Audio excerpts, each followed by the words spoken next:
Hello friends, आज मैं आप लोगों के लिए एक बहुत ही मज़ेदार नान खटाई की रेसिपी लेके आई हूँ। इसको बनाना बहुत ही आसान है और ये बहुत ही ज़्यादा टेस्टी बनती है। तो आप लोग ज़रूर बनाएं और मैं इसको जो है आप लोगों को पतीली में भी बना कर दिखाऊँगी और बेक भी करूँगी। तो दोनों तरीक़ों से मैंने इसमें दिखाया है। तो आप लोगों के पास अगर ओवन नहीं है या ओवन इस्तेमाल करने में मुश्किल होती है तो आप इस तरह से कोई भी पुरानी पतीली लेके उसमें भी बना सकते हैं। तो ये बहुत ही अच्छी बनेगी। तो चलिए चल के देखते हैं इसके लिए हमें क्या क्या चाहिए। इसके लिए सबसे पहले जो है हमें ऑल पर्पस फ्लावर यानी मैदा 1 कप चाहिए। और फिर एक अलग बर्तन में जो है पहले आधा कप घी लेंगे। इसमें आप घी ही इस्तेमाल करें तो ज़्यादा अच्छा रिज़ल्ट मिलेगा, लेकिन तेल से भी बन सकता है।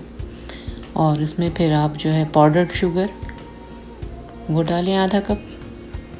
और फिर दोनों चीज़ों को इस तरह मिक्सर से अच्छी तरह मिक्स करें हाथों से। अभी हमें कोई इसमें एग बीटर वगैरह की इलेक्ट्रिक एग बीटर की ज़रूरत नहीं है। आप इसी तरह देखें हाथ से कितनी अच्छी तरह ये मिक्स हो जाता है।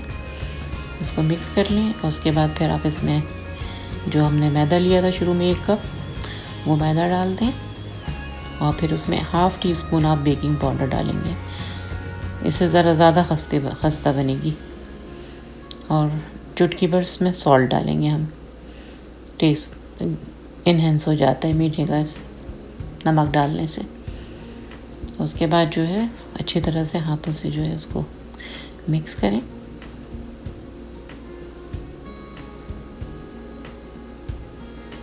घी से जो है इसका रिज़ल्ट बहुत अच्छा आएगा। ये देखिए कितनी सॉफ्ट तैयार होगी डो। इस तरह अच्छी तरह से मिक्स कर दें।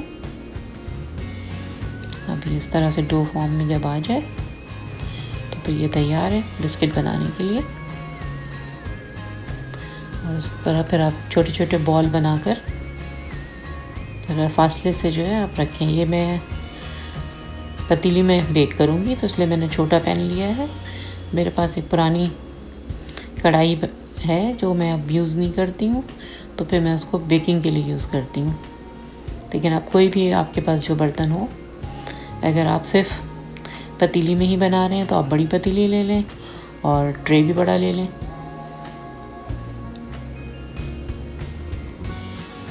मैं दोनों तरीके से बना के दिखा रही हूँ आपको। बेक भी करूँगी और इस तरह पतीली में भी।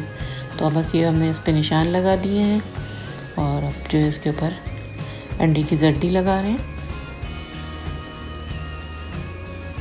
आप चाहें तो इसके ऊपर दूध भी लगा सकते हैं। अगर आप अंडा इस्तेमाल नहीं करते हैं तो आप उसके ऊपर नॉर्मल जो दूध होता है वो लगा दें।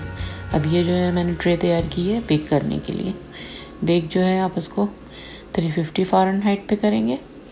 और चूल्हे पे हम इस तरह बनाएंगे कि पतीली पे नमक डाल देंगे और पतीली को ढक के 7 से 8 मिनट तक हम उसको मीडियम आंच पे गरम करेंगे पतीली को ना। तो वो गरम हो जाएगी तो फिर उसमें हम बिस्किट रखेंगे और फिर 10 से 11 मिनट तक उसे बिल्कुल लो फ्लेम पे यानी मीडियम लो फ्लेम पे, फ्लेम हाई नहीं होना चाहिए, मीडियम लो होना चाहिए। ये देखिए अब हमारी गरम हो गई है। नीचे मैंने ये सॉल्ट डाला हुआ है इसमें। और इस तरह का कोई भी स्टैंड आप रख के उसके ऊपर रख दें। लेकिन ये बात बहुत इम्पॉर्टेंट है कि आप उसे गरम कर लें 7 से 8 मिनट तक ढककर, उसके बाद रखें। ये देखें ये जो है अभी 9 मिनट में इस तरह की तैयार हुई है। इसको भी मैं 1-2 मिनट और रखूँगी। जब ऊपर किनारों पे हल्का हल्का इस तरह रंग आने लगे तो उसका मतलब ये रेडी है। शुरू में ये सॉफ्ट होगी लेकिन ठंडी होकर बिल्कुल सही हो जाएगी खस्ता। अब ये जो है हम बेक करने के लिए रख रहे हैं 350 फ़ारेनहाइट पे और 180 सेंटीग्रेड पे। इसको जो है तकरीबन 12 मिनट लगेंगे। ये देखें बिल्कुल रेडी हो गया है।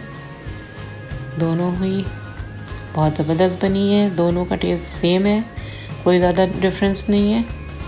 तो आप लोग जो है आराम से पतीली में भी बना सकते हैं और बेक भी कर सकते हैं। ये चाय के साथ बहुत मज़े के लगते हैं बिस्किट। और आप लोग मुझे इजाज़त दें। अल्लाह हाफ़िज़।